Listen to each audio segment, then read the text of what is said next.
Welcome back to another episode of Rock Boys Football. It has been about as rough of a stretch on the recruiting trail that we've seen from the Oregon Ducks since Dan Lanning has come to Eugene. I think there's a couple of different conversations to be had with Jared Curtis committing to Georgia. Number one, what does this mean for the Oregon quarterback room? I'll start with this. My concern with the Oregon quarterback room don't have much of them. I think you got a lot of young quarterbacks on your roster that you like a lot. There are a few targets on the recruiting trail that I think Oregon has a very good shot with. I think the broader conversation regarding what's going on the recruiting trail is probably the conversation that most Oregon fans want to dive into. Like, what should the concern level be regarding Oregon on the recruiting trail where, it's not just Jared Curtis committing to Georgia. It's not just Caden Dixon Wyatt not committing to Ohio State. You've seen Tom flip his commitment from Oregon to USC. You saw Cody Green flip his commitment from Oregon to Washington. What should the level of concern be for Oregon? That's the conversation I want to get into now. Before we do, and as always, I want to start out with this. Just a thank you to the Oregon fans. I think a lot of Oregon fans have shown a ton of support to the fellas over the last couple of years. We're not used to doing these kind of episodes. It's just matter of fact, we're used to breaking down commitments, not talking about misses. Appreciate you guys rocking with it. If y'all do enjoy the content, consider subscribing to the channel. Much more importantly, from the Oregon fans, would love to hear the concern level, thoughts and opinions in terms of what's going on with the recruiting trail. Would love to hear from you guys in the comment section. I'll give you some of my takes. Without further ado, let's get into it now. Look, we're going to talk about the quarterback room in a second. I'll say this. Again, I'm not that concerned about the future of the quarterback room for the Oregon Ducks. I think the bigger concern a lot of Oregon fans have is the misses that we've seen on the recruiting trail. This is by far the least amount of juice, you might say, that Oregon has had on the recruiting trail since Dan Lanning has gotten here. What should the concern level be? I think there's two different ways of looking at it. And both ways are probably, there's some truth to both ways, as there normally is in life. Number one, there should be a little bit of a concern, right? We've seen Oregon dominate a lot of recruiting battles, win a lot of recruiting battles. We haven't seen that over the last couple of weeks. But at the same side of things, we also have seen Dan Lanning close recruiting cycles out like one of, if not the best in the country. Like, let's look back at the last couple of classes for the Oregon Ducks. One, they've been top five the last 2 years, pretty comfortably in the top five. A lot of the best work that they do on the recruiting trail come in the months of November and December. You go back to the 2025 cycle, guys like Naheem Offord, guys like Gavin Nix, Vander Plug, even Jaron Kiwi Sagaputele. I mean, he committed to Oregon, eventually went back to Cal, but Oregon won out late for him. Then you go back to the 2024 class, guys like Jeremiah McClellan, Gatlin Bear. Like, we've seen Oregon do their best work towards the end of recruiting cycles. So that's probably one reason to not be super concerned. Now, I think the other conversation you have to have is what USC is doing in the state of California. I don't think can be ignored. When Dan Lanning got to Oregon, Lincoln Riley was pretty much ignoring Southern California.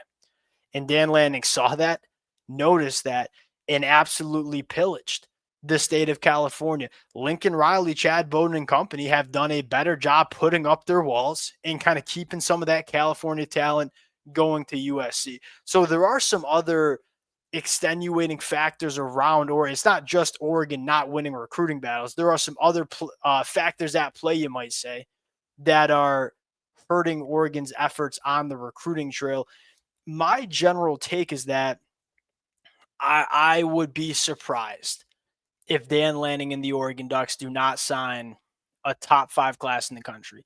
The second thing I will say here is that if Oregon does sign a class that maybe is not up to standard in terms of what Dan Lanning has signed, let's not forget about what Dan Lanning has been able to do in the transfer portal. We've seen Oregon have no problem at all saying, hey, we miss on a few targets at the high school ranks. We'll go make it happen in the transfer portal. Like, they're the success that they've had with transfer portal additions, not only at the quarterback spot with guys like Bo Nix and Dylan Gabriel, but all over, Tez Johnson at wide receiver. You look at the defensive side of the football, guys like Derek Carmen. Oregon has shown that it's a program that if you come to Oregon through the transfer portal, you probably have some pretty dang good success in Eugene, Oregon as well. I'm not saying that Oregon fans shouldn't be concerned. In fact, like I'm looking at it as an outside observer. I'm probably a little bit concerned in terms of the recruiting losses that we've seen. Certainly not time to panic. The second conversation here, what is the future for the quarterback room of the Oregon Ducks? And I think the first name you have to talk about is Ryder Lyons. In fact, as we were going live recording this, you've seen a couple of predictions for the Oregon Ducks and Ryder Lyons, most notably from Steve Wilfong, who's pretty dang good at predicting the outcome of recruitments. If you're an Oregon Duck, and I'm a Michigan fan, I'll just say this, like I would be so fired up if I was in a spot where we miss out on our top target on a quarterback board and the next guy on our quarterback board is another 5-star, that there's a good chance of us landing. Now, Ryder Lyons is a 2027 guy, essentially going to go on a mission trip after his senior year of high school.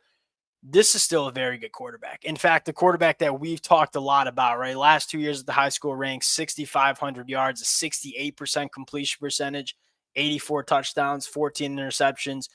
This probably is going to come down to Oregon versus USC.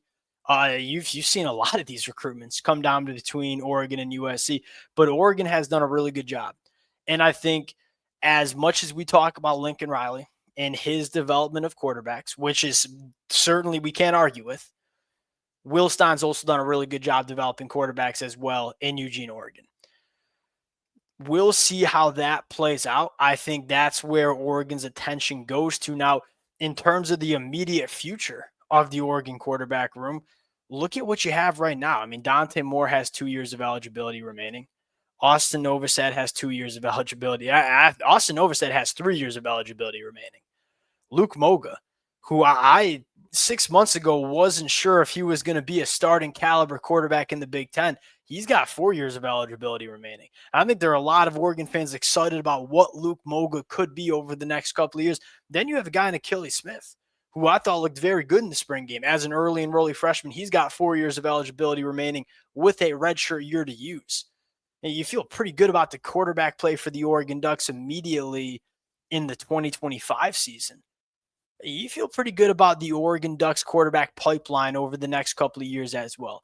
And I'll say this, if Dante Moore comes out and plays the way at least I expect him to play, which is light it up and have a very good season for Oregon, the recruiting pitch for Oregon on the recruiting trail in terms of quarterbacks only gets more strong. Like Dante Moore might be the best example, right? Dante Moore struggled year one at UCLA, comes to Oregon, sits a year, comes out. If Dante Moore has a good year for Oregon, that's 3 for 3 in terms of quarterback development with Will Stein in Oregon.